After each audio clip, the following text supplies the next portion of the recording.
সালটা ১৭৫৭, জায়গাটা পলাশির প্রান্তর।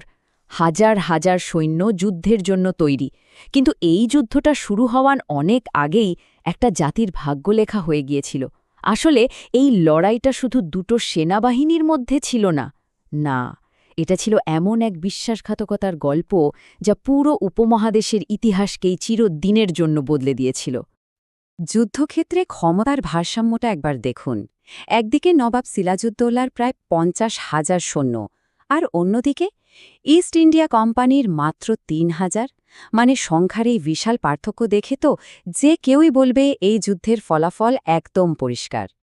কিন্তু এখানেই তো আসল প্রশ্নটা, এত বড় সেনাবাহিনী থাকা সত্ত্বেও কিভাবে নবাব এই যুদ্ধটা শুরু হওয়ার আগেই হেরে গেলেন?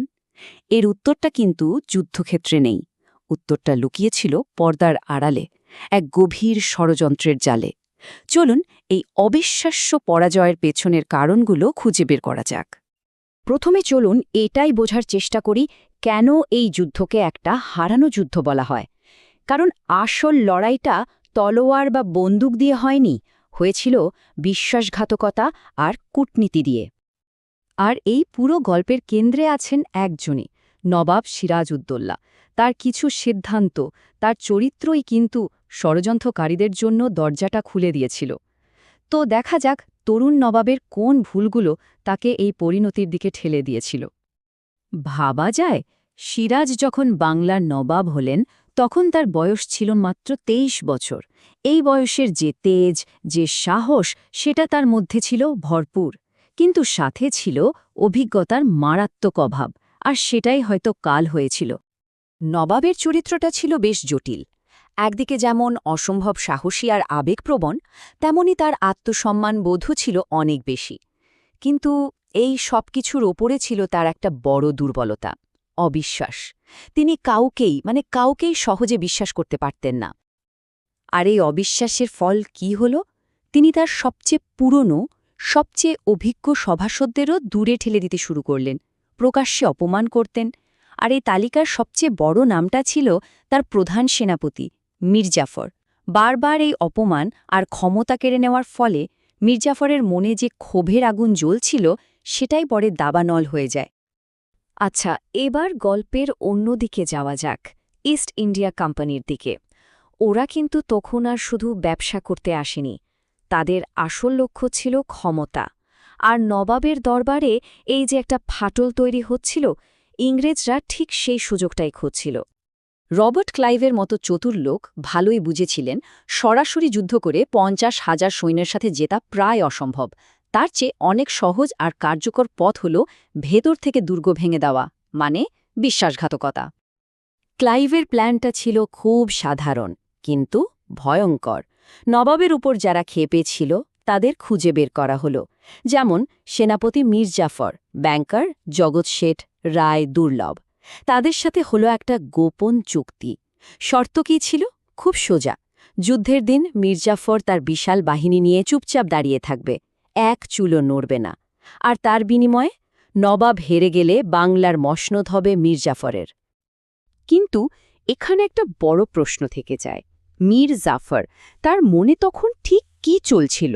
তিনি কি শুধুই ক্ষমতার লোভে এই কাজটা করেছিলেন, নাকি পরিস্থিতি তাকে বাধ্য করেছিল? চলুন তার ভেতরের দ্বন্দ্বটা একটু বোঝার চেষ্টা করা যাক। দেখুন, ইতিহাসবিদরা বলেন যে ব্যাপারটা শুধু ক্ষমতার লোভ ছিল না, এর পেছনে ছিল অপমানবোধ, ছিল নিজের জীবন বাঁচানোর ভয়। সব মিলিয়ে এক জটিল হিসাব নিকাশ।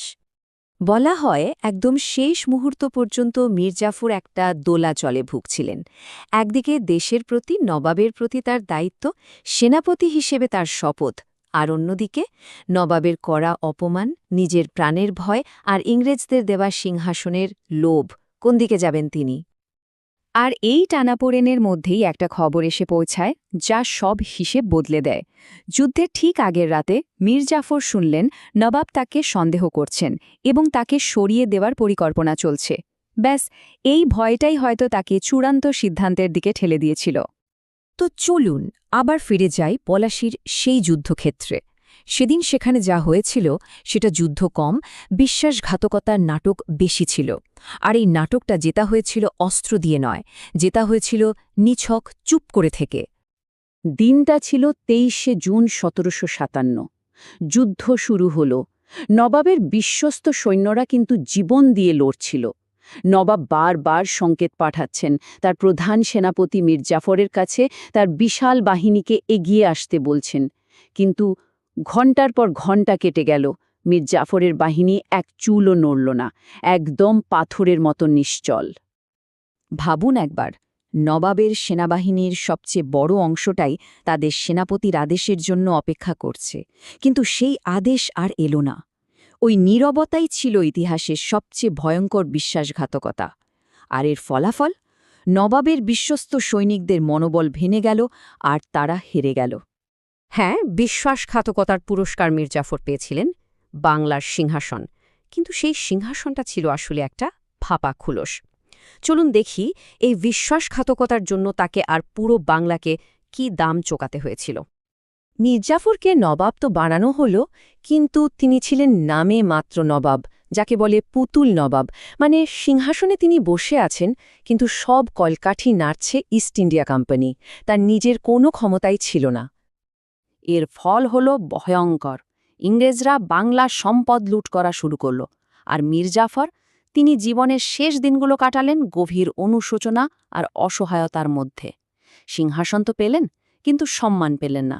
আর ইতিহাসে তার নামটা বিশ্বাসঘাতক হিসেবেই লেখা হয়ে গেল। এই ঘটনাটা আমাদের একটা বিশাল প্রশ্নের সামনে এনে দাঁড় করায়।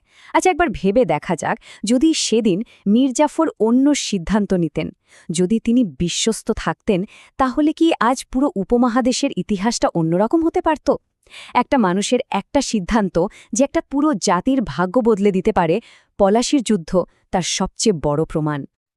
আসলে পলাশির গল্পটা আমাদের এটাই চোখে আঙুল দিয়ে দেখিয়ে দেয়, সবচেয়ে বড় শত্রু কিন্তু বাইরের কেউ নয়, সে লুকিয়ে থাকে ঘরের ভেতরেই।